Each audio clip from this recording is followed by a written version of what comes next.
ब्रह्महिता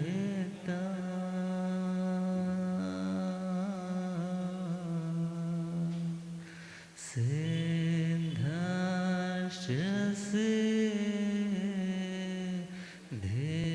स्थिता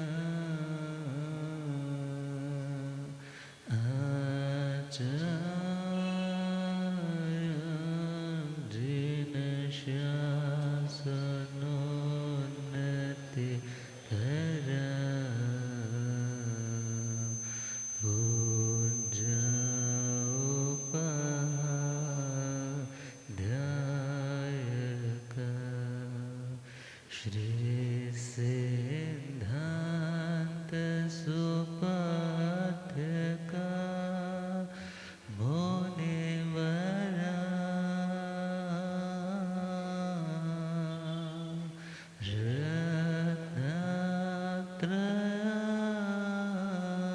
रत्नत्रया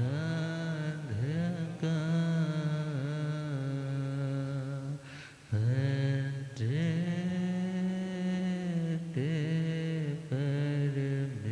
परमेष्ठिना प्रतिदिनम् कुर्वन्तु नो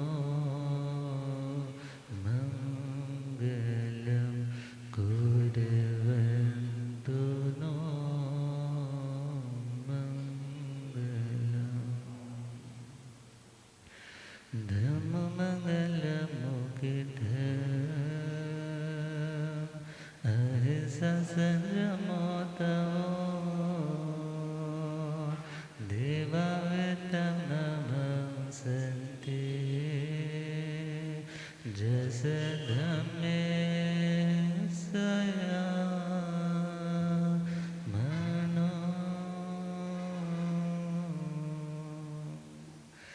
जी हाथ जोड़ गोरानो मेरी वंदना जी हाथ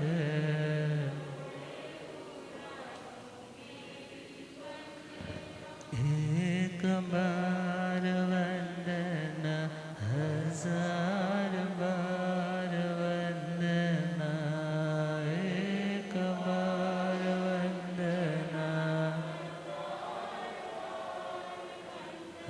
लाख बार वंदना करोड़ बार वंदना लाख बार वंदना जी हाथ जोड़ गोरानो मेरी वंदना जी जोड़ गोरानो मेरे डगमग डोले नैया मेरे डगमग डोले मुझको है सतगुरु तेरे मुझको होठ है जी असंभव सागर पार लगना जी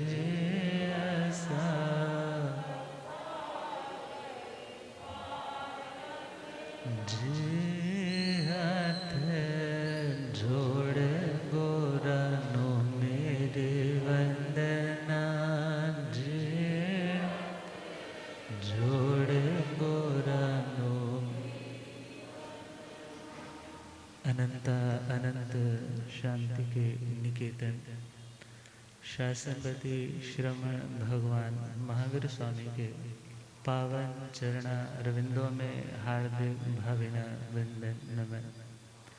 मेरे अंधेरे जीवन को रोशनी प्रदान करने वाले परम उपकारी आगम ज्ञान के भंडार आगम ज्ञाता आगम पुरुष जिन शास्त्ररत्न हिमाचल केसरी उपाध्याय भगवंत श्रद्धे गुरुदेव श्री जितेंद्र मुनि जी महाराज साहब के पावन चरण कमलों में हार्दिक भावना वंदन। आदरणीय सेवा भावी श्री प्रशमित मुनि जी, धर्म सभा में उपस्थित धर्मानुरागियों, सुशीलवती माताओं एवं बहनों, असीम पुण्योदय से भाग्योदय से आप सबको संतों का समागम और वीतरागवाणी श्रवण करने का सुअवसर प्राप्त हो रहा है। श्रवण कर रहे हैं श्रीमद् उत्तराधनजी सूत्र 29वां अध्याय, सम्यक्त पराक्रम। सच्चा पराक्रम, सच्ची मेहनत, सच्चा स्ट्रगल कौन सा, जिसके बाद दोबारा से स्ट्रगलिंग फेज का सामना ना करना पड़े। तो परमात्मा ने 73 बातों पे 73 ऐसे पॉइंट्स बताए जहाँ पर यह आत्मा यदि अपने बल को, शक्ति को, एनर्जी को यूटिलाइज करती है तो इस आत्मा की अनंत शक्ति का प्रादुर्भाव प्रकट हो सकता है। तो पहला पॉइंट है संवेग। संवेग का मतलब डरना और कुछ करना। संवेग का मतलब डरना और कुछ करना। क्या करना जिससे डर और बढ़ जाए या डर दूर हो जाए। डर दूर हो जाए। कितने दिनों के लिए दूर हो जाए? 10 दिन के लिए। जैसे पैसा देख कर अपना केस की फाइल नीचे करवा देते हैं, मगर तलवार तो लटकती रहती है। कभी भी मेरे ऊपर कोई धारा, मेरे को कोई जेल इत्यादि हो सकती है। तो सभी तरह के भयों से सदा सदा के लिए मुक्त हो जाना, उस भावना का नाम है संवेग की भावना। और उस भय को मिटाने के लिए जो किया जाएगा, प्रैक्टिकली जो कुछ भी करना है, उन समस्त क्रियाओं का नाम है पराक्रम। उनका नाम है पराक्रम।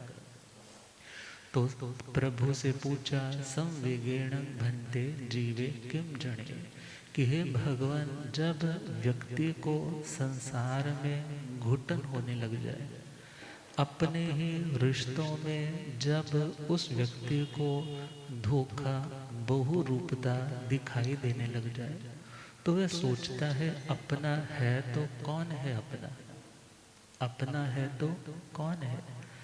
उस समय जब दुनिया के समस्त साधन मौजूद है, सुखों की इतनी एबंडेंस है कि कोई कमी नहीं है, मगर फिर भी अंदर एक डर है, अंदर एक भय है, एक स्ट्रेस है, और वो चाहता है मेरा स्ट्रेस सदा के लिए दूर हो, कुछ दिनों के लिए नहीं।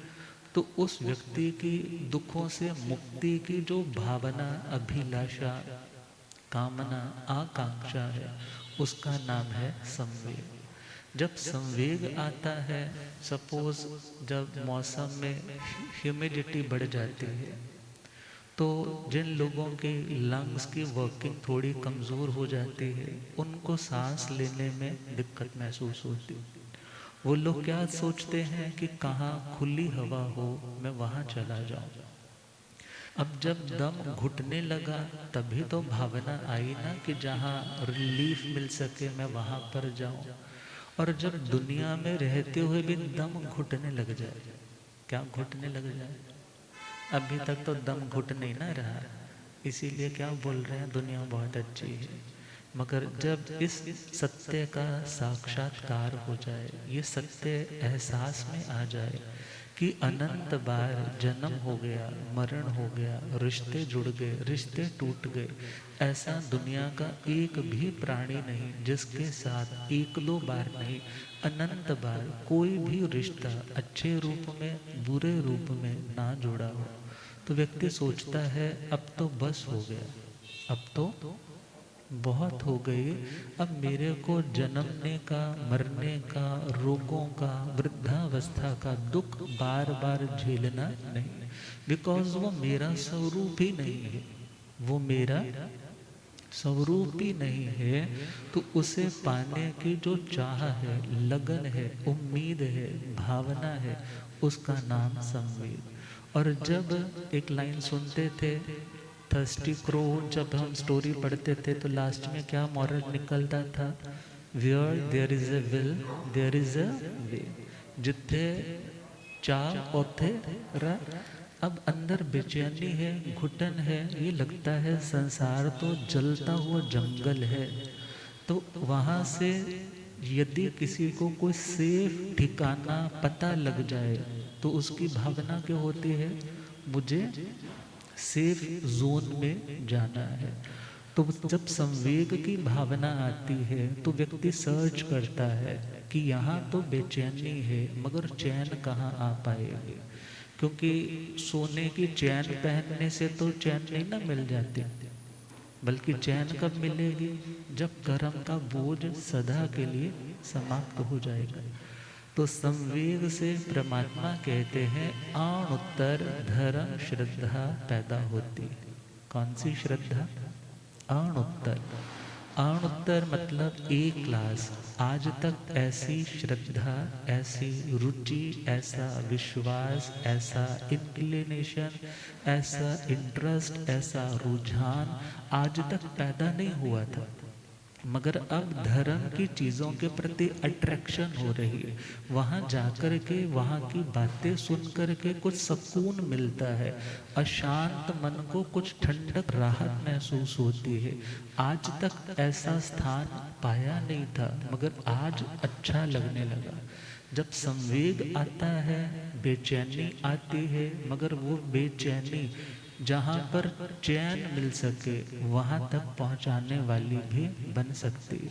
तो परमात्मा कहते हैं संवेग संसार से भय, मोक्ष की अभिलाषा आत्मा में जब पैदा होगी तो उसके अंदर श्रुत धर्म, चारित्र धर्म, अस्ति काय धर्म, इनके प्रति श्रद्धा आएगी। अर्थात मैं शास्त्र की वाणी सुनूं, ये भावना आएगी। क्यों? क्योंकि संतों को जब देखते हैं, कई ऐसे ऊंची हस्तियों को देखते हैं, आप इतने मायूस, उदास, खिन्न मन से आए होते हैं, मगर उनके चरणों में बैठ कर के क्या हो जाता है? सारी फ्रस्ट्रेशन दूर हो जाती है। तो कुछ ना कुछ अंदर चलने लगता है कि मेरे पास तो इतना कुछ है, मगर इनके पास तो वैसे दुनिया के साधन, सुख के भोग भी नहीं है, मगर टिल ये इतने ज़्यादा शांत है और अपने सराउंडिंग्स को भी क्या कर रहे हैं? शांत बनाए। Because a religious person is not only cheerful but चीरी ऑल्सो। एक धार्मिक व्यक्ति मात्र अकेला खुश रहता है ऐसा नहीं होता, बल्कि वो अपने वातावरण को, अपने सराउंडिंग्स को भी क्या कर देता है? अपने शुभ लेशा परमाणुओं के द्वारा, अपनी शुभ शुद्ध वाइब्रेशंस के द्वारा अपने सराउंडिंग्स को भी क्या कर देगा? शांत बना देगा।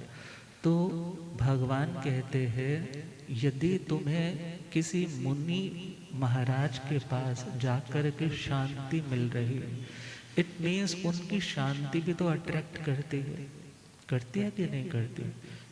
10 लोग आए, 50 लोग आए, गुरु महाराज तो अपना पढ़ रहे हैं, कोई फिक्र नहीं है, किसी की चिंता नहीं है, मगर किसी ने निवेदन किया तो उसकी चिंता को दूर करने के लिए उन्होंने प्रेम भरे शब्दों में जो सत्य है, तथ्य है, वो समझा दिया।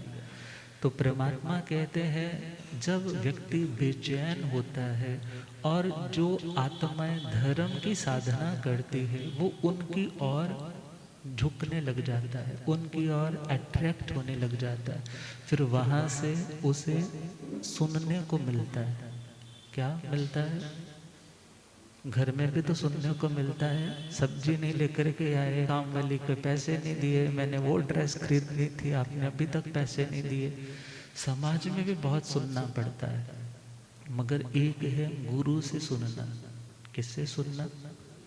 किस लिए सुनना? कि मेरे को डायरेक्शन मिल सके, मेरी अशांति को दूर करने के उपाय मिल सके। तो परमात्मा कहते हैं आज तक जो सुना नहीं था वो अब सुनने का मन करता है। आज तक तो गुरु महाराज के पास जाने का भी मन नहीं करता था। मन कहता था कि क्या बेकार की बातें करते रहते। मगर कई बार जब दुनिया की कोई चोट गहरी अपनों से ही लगती है तो उसे लगता है धर्म ही सच्चा साथी है। धर्म की बातें तो पहले से ही दादा दादी सुनाया करते हैं कि धर्म करो तो सुख मिलता है, चलो ट्राई करके देखते, चलो ट्राई करके दे। और वहाँ बैठते धीरे धीरे जैसे सरोवर तालाब के किनारे पर गर्मी से आहत व्यक्ति जब गुजरने लगता है तो हवा का झोंका जो पानी का स्पर्श करके शरीर को टच करता है तो देह को भी क्या मिलती है, ठंडक मिलती है। ऐसे ही जिनका क्षण क्षण, जिनका कण कण आत्म चिंतन में स्वाध्याय में सभी जीवों के प्रति मंगल मैत्री के भावों से भरपूर है, जब उनके औरा में बैठते हैं, उनकी बातें सुनते हैं तो हमारे भीतर की तपश, हमारे भीतर की जो गर्मी है वो भी क्या होने लग जाती है, शांत होने लग जाती है। तो परमात्मा कह रहे हैं संवेग से अनुत्तर, जिससे ऊपर कुछ नहीं, ऐसी उत्कृष्ट सर्वोत्कृष्ट श्रद्धा पैदा होने लग जाती है। और उस अनुत्तर धर्म श्रद्धा से क्या होगा, श्रुत धर्म को सुनने की चाह, चारित्र धर्म पालने की भावना और अस्थि काय वस्तु के स्वरूप को समझने की जो भावना है, जब ये तीनों चीजें आती है तो उसका संवेग और बढ़ने लग जाता है। संवेग का मतलब मोक्ष की अभिलाषा, क्योंकि अब वो जान चुका है रोना धोना, फ्रस्ट्रेट होना, अशांत होना मेरी आत्मा का निज गुण नहीं है, अपनी आत्मा का ट्रू नेचर नहीं है। मैं इनसे मुक्त हो सकता हूँ, क्योंकि परमात्मा कोई बना बनाया परमात्मा नहीं होता है। परमात्मा भी हम तुम्हारे लोगों की तरह कभी आत्म थे, मगर आत्मा की इम्प्योरिटीज जब अलग हुई तो वही आत्माएं क्या हो गई, परमात्मा हो गई। सिद्धा जैसा जीव है, जीव सो ही सिद्ध होई, कर्म मैल का अंतड़ा बूझे बिरला को। अर्थात जब यह एहसास होने लग जाता है कि मेरा स्वरूप तो क्या है, मेरा स्वरूप शांत रहना, कषायों से ऊपर उठ कर के रहना है। मगर एकदम से तो ये एहसास नहीं होता, पहले तो सुनना पड़ता है, सुने पे विश्वास करना पड़ता है। जैसे मैथमेटिक्स में चले जाएं तो वहाँ पर पढ़ाते थे let us assume a is equal to b. क्या कहते थे, let us assume a is equal to, a मतलब आत्मा, बी इज भगवान आत्मा, बी का मतलब भगवान आत्मा। ये हम अपनी क्लास में पढ़ा रहे हैं, मगर हम वहाँ स्कूल में क्या पढ़ते थे, let us assume a is equal to b. फिर वहाँ पे आगे चलते थे, उसको सॉल्व करते थे, करते करते लास्ट में आता था hence it is proved a is equal to b. अब एक प्रोसेस से गो थ्रू तो होना पड़ेगा, सिर्फ अजम्पशन से, मानने से तो आत्मा भगवान आत्मा नहीं बन जाएगी। मगर पहले ये विश्वास का आना कि मैं आत्मा किसके समान हूँ, भगवान आत्मा। जैसे भगवान के पास इतना ज्ञान है, इतना ज्ञान है कि हम कल्पना नहीं कर सकते। आपको किसी के घर की बात पता चल जाए ना तो आपके अंदर क्या होने लग जाएगा, जिससे राग है उसका दुख सुन करके दुख आएगा, और जिससे द्वेष है उसका दुख सुन करके सुख आएगा। मगर परमात्मा तो घट घट को जानने वाले, घट घट मतलब हर आत्मा के अनंत पर्यायों को जानने परखने वाले, समझने वाले। इतना कुछ जानने के बावजूद भी दे आर स्टेबल, उनकी स्टेबिलिटी बिल्कुल गायब नहीं होती। जब मेडिटेशन करते हैं तो क्या बोलते हैं, आंखें बंद कर लो। क्यों बंद कर लो, बिकॉज जितना देखोगे उतना कुछ ना कुछ सोचने का निमित्त बन सकता है। कुछ ना कुछ सोचोगे तो पुरानी स्मृतियां जो आपके मेमोरी स्टॉक में, स्टॉक हाउस में कुछ स्मृतियां पड़ी हैं ब्रेन में, वो उधड़ करके सामने आएंगे, उसकी पिक्चर सामने आएंगे। तो कहीं तुम यदि ऑब्जर्वर बन करके जस्ट ऑब्जर्व ना कर पाए और उस परिस्थिति, उस पिक्चर के साथ तुम्हारा राग या द्वेष का भाव आ गया, तो बोला जाता है कर्म बंद हो जाएगा, तुम अनस्टेबल हो जाओगे। इसलिए क्या कहा, जस्ट ऑब्जर्वर बनकर के रहना आत्मा का स्वभाव है, आत्मा का निश्चय से स्वभाव है। निश्चय मतलब फाइनली जब सिद्ध स्वरूप आएगा। मगर अभी प्रेजेंट स्टेट में तो रोटी भी खानी पड़ेगी ना, पेट भी चलाना है और चलना भी पड़ेगा, एक जगह बैठ करके गुजारा नहीं होगा। अर्थात हर क्रिया जो जो शरीर के साथ है उसको शरीरधारी वाली क्रिया भी करनी पड़ेगी। मगर दुनिया के कर्म करना निश्चय से आत्मा का स्वरूप, नेचर, स्वभाव नहीं है। अब पहले तो एज्यूम ही हुआ ना, जब सुना कुछ तो पता चला कि आत्मा भगवान के समान है, तो a is equal to b, this is just an assumption. ये क्या है, मात्र एक एजम्पशन, मानना है, अभी है नहीं है, अभी है। अब मानने का नाम है श्रद्धा, मानने का नाम क्या है, मानने का नाम है दर्शन, मानने का नाम है श्रद्धा और दर्शन। अब दर्शन, सम्यक दर्शन, यदि करेक्ट जगह पे हमारा फेथ बैठता है उसका नाम सम्यक दर्शन, गलत जगह पे फेथ बैठता है उसका नाम मिथ्या दर्शन, उसका नाम मिथ्या दर्शन। तो संवेग से अणुत्तर धर्म श्रद्धा पैदा होगी। जब बेचैन हुआ तो चैन पाने के लिए धर्म की शरण में आया। अब शास्त्र की बातें भी सुनने को अच्छी लगती है।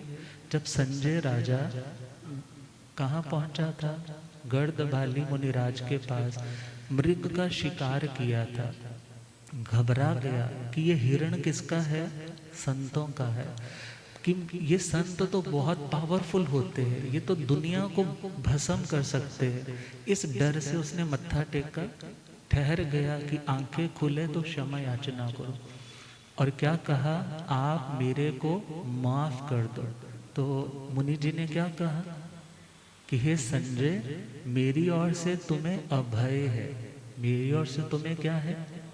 भगवान महावीर स्वामी भी ऐसे करते हुए फोटो आती है ना, जब चंड कौशिक की फोटो लुक दिया, चंड कौशिक ने डंक लगाया और उसके बाद परमात्मा ने तो क्या, कौन कैसे हाथ रखा, क्या भगवान ब्लेस कर रहे हैं, क्या भगवान उसको आशीर्वाद दे रहे हैं।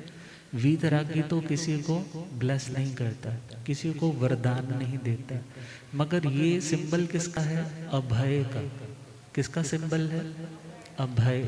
अभय का मतलब डोंट वरी, तुम्हें मेरे से कोई खतरा, तुम्हें डरने की जरूरत नहीं। जैसे मैं तुम्हें कह रहा हूं तुम्हें मेरे से खतरा नहीं, वरी नॉट, ऐसे ही तुम्हें दूसरे को खतरा क्रिएट नहीं करना। मैं तो सिर्फ इतना कहता हूँ ये संजय, कि जैसे मैं तुम्हें माफ कर रहा हूँ, जो निर्दोष प्राणी है उनको तुम कभी सताना नहीं, क्योंकि जिस परिवार के लिए तुम पाप कर रहे हो, लास्ट टाइम आएगा परिवार यहीं रह जाएगा, कमाया हुआ धन यहीं रह जाएगा और कंधों पर उठा करके तुम्हें शमशान में ले जाया जाएगा, शरीर चिता तक रह जाएगा। मगर कर्म किसके साथ ट्रेवल करेंगे, आत्मा के साथ ट्रेवल करें। अब ऐसा वैराग्य जागा कि उन्होंने सब कुछ छोड़ करके उनके चरणों में दीक्षा ग्रहण कर ले। तो जब संवेग आता है तो धर्म के प्रति, अनुत्तर धर्म के प्रति, वीतराग धर्म के प्रति श्रद्धा जागती है, विश्वास जागता है। और उस अनुत्तर धर्म श्रद्धा से, अनुत्तर जिससे ऊपर कुछ नहीं, ऐसी अनपैरेलल्ड, जिसके समानता करने वाला कोई नहीं। मीन्स ऐसी श्रद्धा, रुचि, विश्वास, इंटरेस्ट, स्वाद जिसको बोल लो, कभी धर्म करते आया नहीं था मगर आज आया है। और उस भावना से क्या पैदा होगा? भगवान कहते हैं अनुत्तर धर्म श्रद्धा से तुम्हारा संवेग, तुम्हारे मोक्ष की अभिलाषा ये और ज्यादा तीव्र हो जाएगी, और ज्यादा तीव्र हो जाएगी। तुम्हें होगा कि मेरे को तो अब जल्दी से जल्दी इन सभी कर्मों को काटना है, मुझे कर्म का नया बंध और नहीं करना है। और आगे बढ़े, जब संवेग में तीव्रता आती है, जब मोक्ष की अभिलाषा बहुत उत्कट रूप में मानो ज्वार भाटे की तरह वो भावनाएं उछलती है, उन भावनाओं के वेग में अनंतानुबंधी कोह मान माया लोभे खवई क्या होता है? अनंतानुबंधी 4 तरह के कषाय होते हैं। कितने तरह के कषाय? मतलब जो आत्मा को क्या कर दे, जैसे कद्दूकस करते हैं ना। हम महाराष्ट्र साइड थे तो वो यदि सपोज उन्होंने घिया या कोई खीरा इत्यादि ऐसे कद्दूकस किया हुआ तो उसको क्या बोलते? कीस। क्या बोलते? अब ऐसे ही आत्मा को भी मानो उसका कीस निकाल दे, उसको कद्दूकस कर दे, वो कौन है? कषाय। क्रोध के कारण भी तो कद्दूकस किसका होता है? खुद ही तो तड़पते रहते हैं, कभी गलती किसी की होती है, पश्चाताप रोते धोते हम रहते हैं, कभी गलती हमारी होती है, गलती सुधारते नहीं बल्कि बस रोना विलाप करना है, गुस्सा फ्रस्ट्रेट करना है, सुसाइडल हो जाना ही हमें भाने लग जाता है। मगर कषाय जो आत्म गुणों का सार निकाल के दूर फेंक दे उसका नाम है कषाय।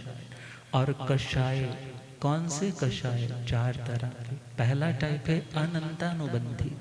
कौन से कषाय? अनंतानुबंधी।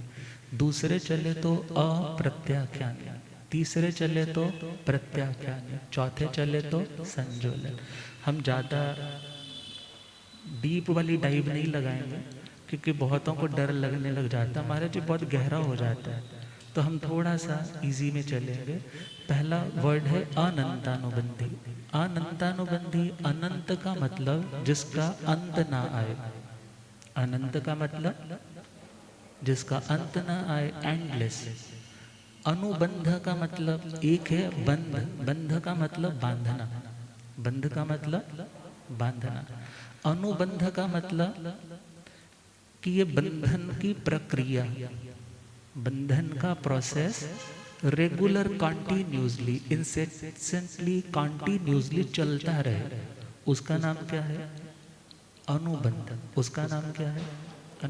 सपोज किसी ने लाख रुपए कर्जा लिया और कर्जा थोड़ा चुकाता है, नया कर्जा, तो ऐसा व्यक्ति कर्जे से मुक्त नहीं ना हो पाएगा। इसी प्रकार कषाय जो जन्म मरण का शरीर धारण करने का कारण बनते हैं, कषाय समझे या राग द्वेष समझे। राग और, क्योंकि 4 कषाय, विच वन? क्रोध, मान, माया, लोभ। अब राग और द्वेष ये 2 वर्ड आते हैं। राग से क्या पैदा होता है? माया और लोभ। राग से क्या पैदा होता है? माया और लोभ। जिससे राग बहुत है, लगाव बहुत है, उसके लिए व्यक्ति कपट करता है। उसके लिए क्या करता है? सपोज किसी के साथ आपको बहुत अटैचमेंट है, एक माँ को बेटे से बहुत होती है, माँ को पता चल गया सूंघने से सिगरेट पीने लग पड़ा है, शराब पी करके आया है, 12-1 बजे रोज लेट आता है। पिता कहता है खबरदार 10 बजे के बाद दरवाज़ा खोला तो घर से बेदखल कर दूंगा यदि कोई गलत आदत पाली तो। मगर माँ क्या बोलती है? माँ कहती है अभी ऐसा कुछ नहीं है, बच्चे साथ वाले पीते होंगे इसलिए स्मेल आती है। माँ को पता है कि क्या करने लग पड़ा है, स्मोकिंग करने। पिता पूछता है रात को 12-1 बजे घंटी बजी थी, कौन आया था? माँ कहती है ये तो 10 बजे आ गया था। कोई आया होगा, मैंने दरवाजा, बोलो, दरवाजा नहीं खोला। ये स्टेटमेंट गलत हुई। क्यों हुई? राग के कारण। जिस ग्रुप में, जिस गुरु भगवंत के प्रति राग होता है, उसकी कमी को भी हम ढक देते, नहीं नहीं उनमें कोई ऐसा है ही नहीं, उनमें तो ऐसी कोई प्रॉब्लम नहीं। और जहाँ द्वेष होता है, उनकी छोटी सी कमी को उछाला जाता है, उनकी छोटी सी कमी को उछाला जाता है। जहाँ द्वेष होगा, अरे वो उस व्यक्ति ने तो इतने लाख रुपया दान दिया है समाज में, अरे वो कोई बंदा है? जहाँ नफरत होती है, क्या बोलते हैं, वो कोई आदमी है? 2 नंबर का तो कमाता है, कितने देता रहे। मगर गुण ग्राहकता, गुण ग्राहकता कब आएगी? जब राग से ऊपर उठोगे और द्वेष से ऊपर उठोगे। राग और द्वेष से ऊपर उठने का नाम है निष्पक्षता। उसका नाम क्या है? निष्पक्षता। निष्पक्षता जब आएगी तभी समता आएगी, अदरवाइज समता, समाधि, equanimity, equilibrium, state of mind का स्टेबल हो जाना कभी नसीब नहीं हो पाएगा। तो राग से कौन पैदा हुआ? माया और लोभ। कौन पैदा हुआ? माया और लोभ। व्यक्ति किसी चीज के लिए लुभा रहा है, क्रेविंग्स हो रही है, ये चीज मिलनी चाहिए। वाई? क्योंकि उसके प्रति राग, उस वस्तु के रंग में वो रंग चुका है। किसी के रंग में रंग जाना, उसका नाम क्या है? बोलो, उसका नाम राग है। जब किसी के रंग में रंग जाता है तो उसकी कोई निंदा करे तो सुनी नहीं जाती, भले वो सही बात भी हो तो क्या बोलता है, मेरे सामने तो उसकी कोई बात नहीं करो। और इवन अपनी इमेज से भी तो व्यक्ति को प्यार होता है। अपनी इमेज से भी क्या होता है? एक व्यक्ति ने खुद की अपनी इमेज अपने माइंड में सेटल की होती है कि मैं ये हूँ, और यदि किसी के माध्यम से सुनने को मिल जाए उसने तुम्हारे बारे ऐसा कहा, ऐसा कहा, तो माया क्या करेगा? उसको ढकने की कोशिश करेगा। मगर राग से पैदा हुआ, बोलो, माया और लोभ। अब द्वेष पे आ जाए। द्वेष का मतलब जिसके कारण हमारा चित्त, हमारा मन, हमारी वाणी, हमारी नजरें, हमारा फिजिकल जेस्चर्स, इन सभी में दूषितपना दिखाई देने लग जाए। जैसे बुढ़ा नाला क्या हो चुका है? बोलो, दूषित हो गया ना। दूषित किसने किया? जिन्होंने भी कंट्रीब्यूट किया है इम्प्योरिटीज, गंदगी डालने में। अब हम दूषित कब होते हैं? हम दूषित कब होते हैं? जब द्वेष करते हैं। जब द्वेष करते हैं तो क्या होंगे? बोलो। अब दूषित पानी को कोई पीना नहीं चाहता, और जो सबसे द्वेष करने वाला व्यक्ति है, फिर ऐसे व्यक्ति को भी एंटरटेन दुनिया में कोई नहीं करता। तो द्वेष से 2 चीजें पैदा होती है, पहला क्रोध, दूसरा मान। पहला क्रोध, बोलो, ये तो कॉमनली बड़ी फैमिलियर सी बातें हैं ना। कौन कौन पैदा हुआ? क्रोध और मान। किससे पैदा हुआ? द्वेष से। जिससे नफरत है, उस व्यक्ति को हम सह नहीं पाते, उस व्यक्ति की प्रोग्रेस को सह नहीं पाते, उस व्यक्ति की एप्रिसिएशंस को हम सह नहीं पाते। क्यों नहीं सह पाते? क्योंकि कमी कहाँ है? कमी कहाँ है? कमी तो हमारे अंदर है। क्योंकि हमारे अंदर कौन बैठा है? द्वेष बैठा है। तो भगवान कहते हैं जहाँ द्वेष होगा वहाँ क्रोध आएगा, और जहाँ द्वेष होगा वहाँ अभिमान आएगा। क्योंकि जब अभिमान आता है तो व्यक्ति दूसरों का तिरस्कार करता है, दूसरों की डिसरिस्पेक्ट करता है। कहते हैं 2 कारणों से बड़ी बड़ी चीजें भी छोटी नजर आती हैं। 2 कारणों से बड़ी बड़ी चीजें भी छोटी नजर आती है। पहला दूर से, दूजा गरूर से। पहला और दूजा दूर से। कसौली की पहाड़ी से चंडीगढ़ देखो तो छोटा सा दिखाई देता है, और यदि गरूर से देखो यदि एक बेटे को गरूर आ जाए, मैं तो इकोनॉमिकली फैक्ट्री में ज़्यादा पैसे कमा रहा हूँ, वो पिता की रिस्पेक्ट करना कम कर देगा। एक शिष्य को लगने लग जाए कि मैं ज़्यादा इन्फ्लुएंस करने वाला बन गया हूँ, तो वो गुरु की रिस्पेक्ट करना कम कर देगा। मगर इससे नुकसान किसका है? नुकसान किसका है? अपनी आत्मा। क्योंकि राग भी शत्रु है और द्वेष भी शत्रु है। वो आत्मा की समता भाव को खिलने नहीं देते, और जो अपना है उससे मिलने नहीं देते। जो अपना है उससे मिलने नहीं देते। तो जब संवेग के भाव में तीव्रता आती है, बाढ़ आती है, तो क्या होगा? अनंतानुबंधी। अनंतानुबंधी जिसके कारण संसार का जो प्रवाह है वो अनंत काल तक चलता रह सकता है, उसका नाम है अनंतानुबंधी। ऐसे क्रोध, मान, माया और लोभ, इनका क्षय हो जाता है। इनका क्या हो जाता है? जिसे मोक्ष की अभिलाषा है, वो अपने गुस्से को ज्यादा लंबा टाइम टिका के नहीं रखेगा। वो क्या सोचेगा, ये तो बाधक है मेरे मोक्ष में।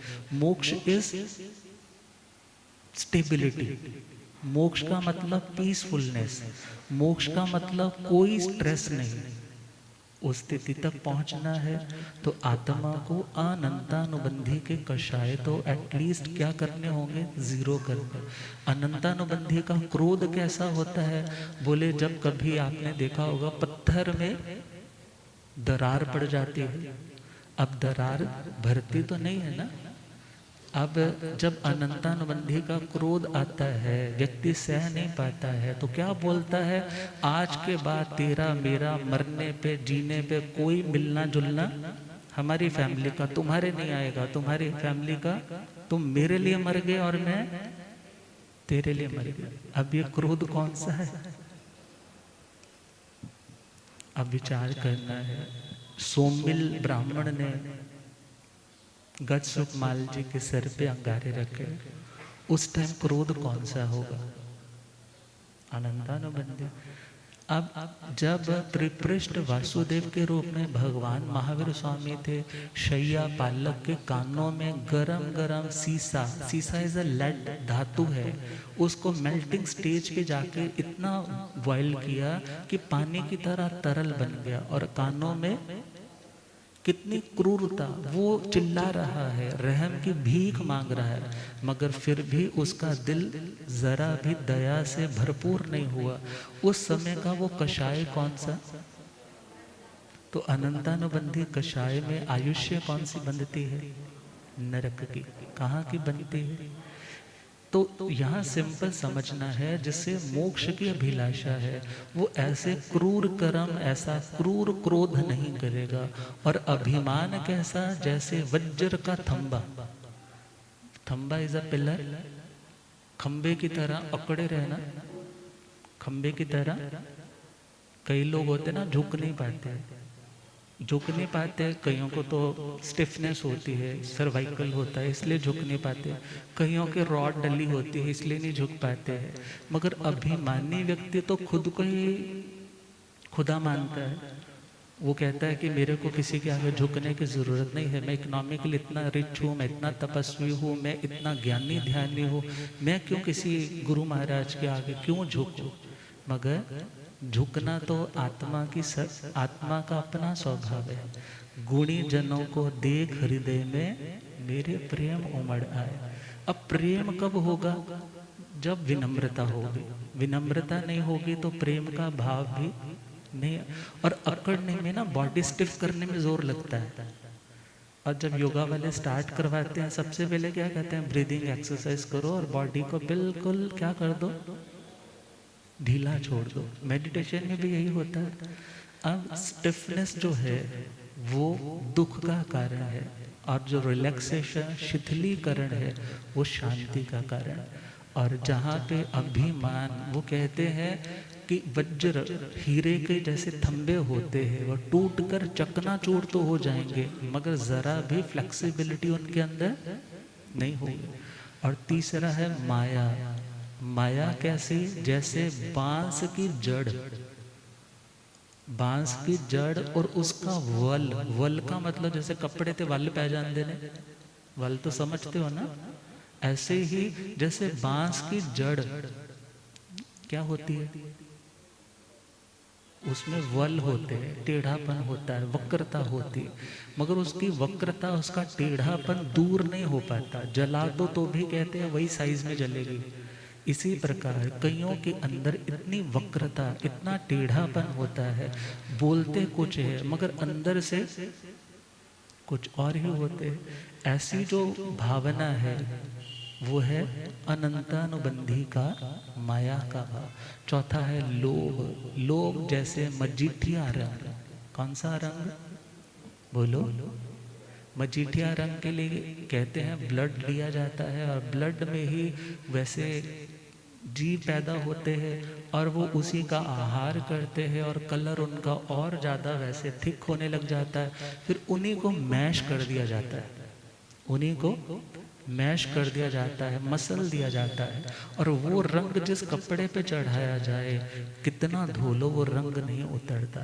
और यदि इवन जला भी दिया जाए तो उसकी राख भी लाल रंग की आएगी।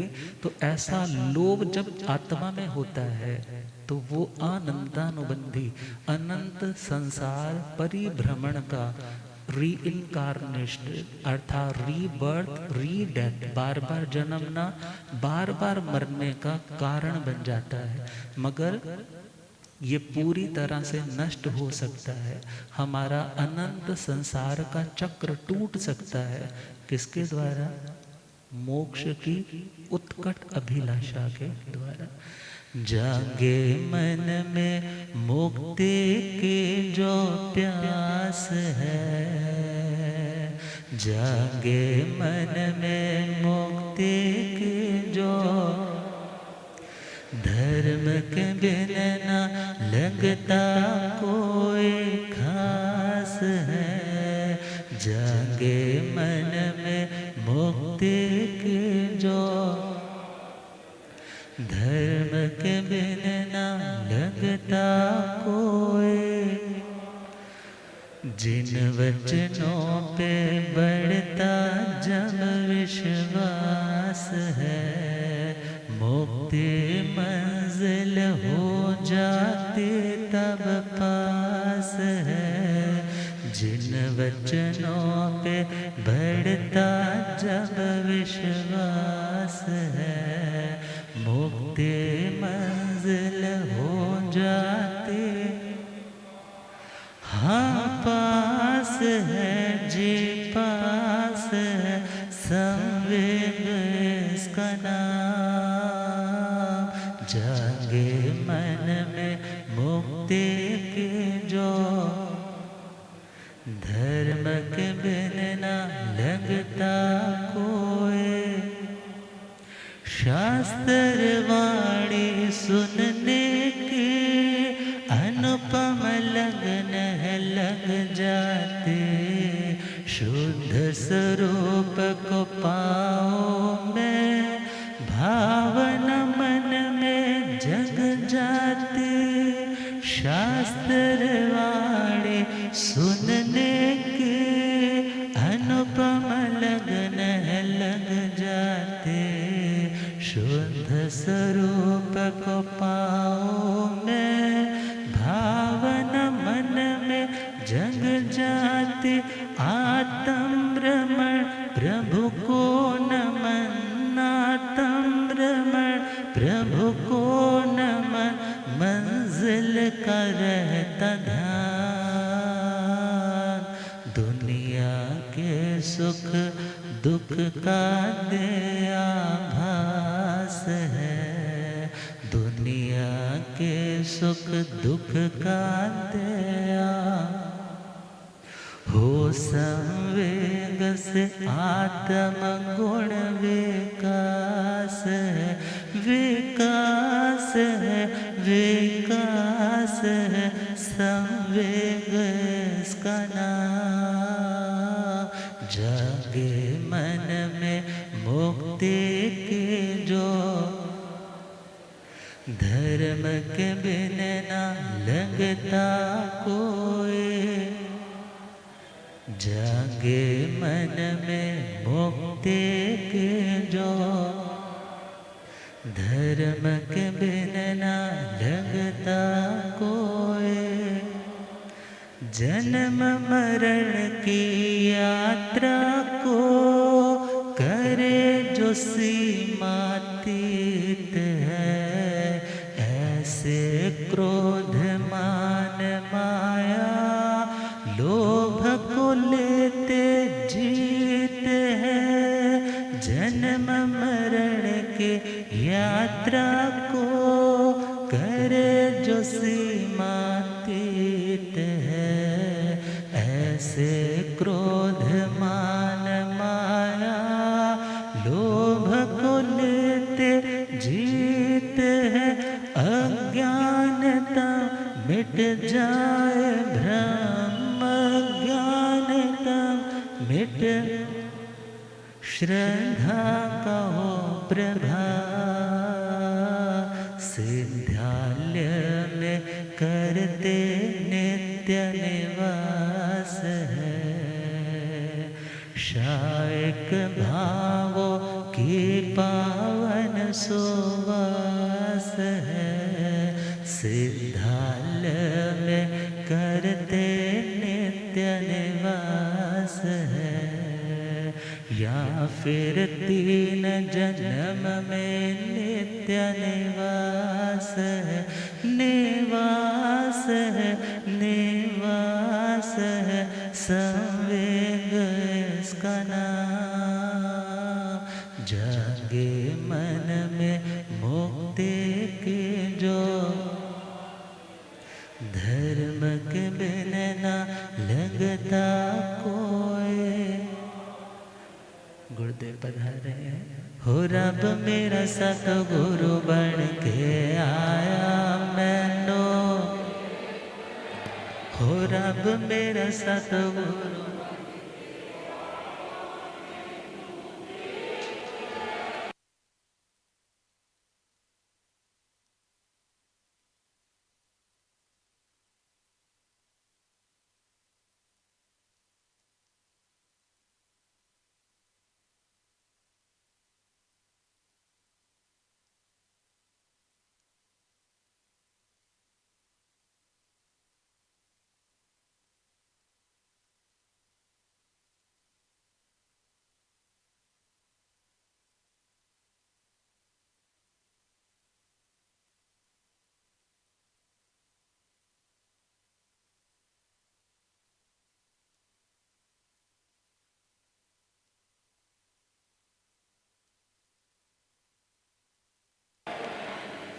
होए थे झुकना है संसार मैनो,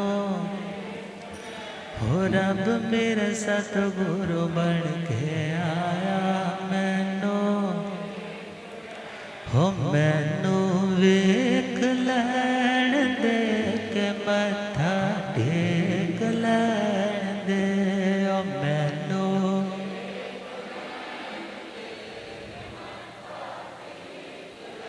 हो रब मेरा सतगुरु बन के आया मैनू वेख लैण दे। हो रब मेरा सतगुरु बन के आया मैनू। भूलियागम ज्ञाता आगम पुरजन शास्त्र हिमाचल के श्री उपाध्याय भगवंत श्रद्धे गुरुदेव श्री जितेंद्र मुनि जी महाराज की। तो हम अपने टॉपिक पे कल चर्चा करेंगे। आप श्रद्धेय गुरुदेव कृपा फरमाएं। इन्हीं भावनाओं के साथ ओम शांति।